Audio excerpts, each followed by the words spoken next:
passé historique.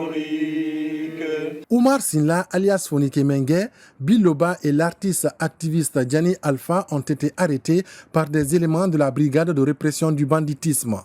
Les membres du front dénoncent le caractère violent de l'arrestation de leurs camarades de lutte. Ils accusent le procureur général près la cour d'appel de Conakry d'être instrumentalisé par la junte pour anéantir leur mouvement. Ces policiers qui sont venus ici, ça n'a jamais existé.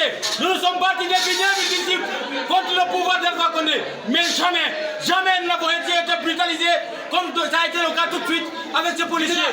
Ils ont été brutalisés, ils ont été insultés et nous sommes là. Nous allons continuer de nous battre. Nous allons dénoncer cette brutalité-là d'abord. Nous allons dénoncer la caporalisation de la justice guinéenne par le CNRD.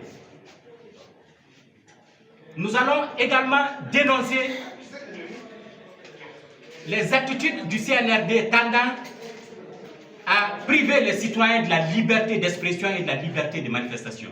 Le porte-parole du gouvernement conseille son ancienne structure, le FNDC, à donner une chance au dialogue réclamé par toutes les couches de la société guinéenne. Il rassure que les détenus seront bien traités. C'est toujours déplorable d'être dans une situation de tension permanente. Nous invitons vraiment les uns et les autres à l'apaisement. Il faut que l'on aille dans ce sens-là.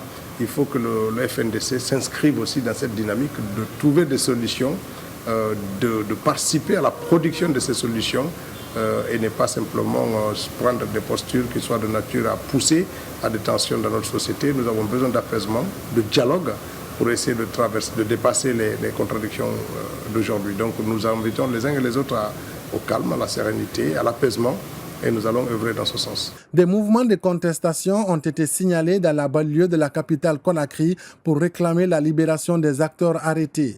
Le procureur Alphonse Charles White déplore ce qu'il qualifie de récupération politique d'une procédure judiciaire. Il menace de sévir contre ceux qui troublent l'ordre public.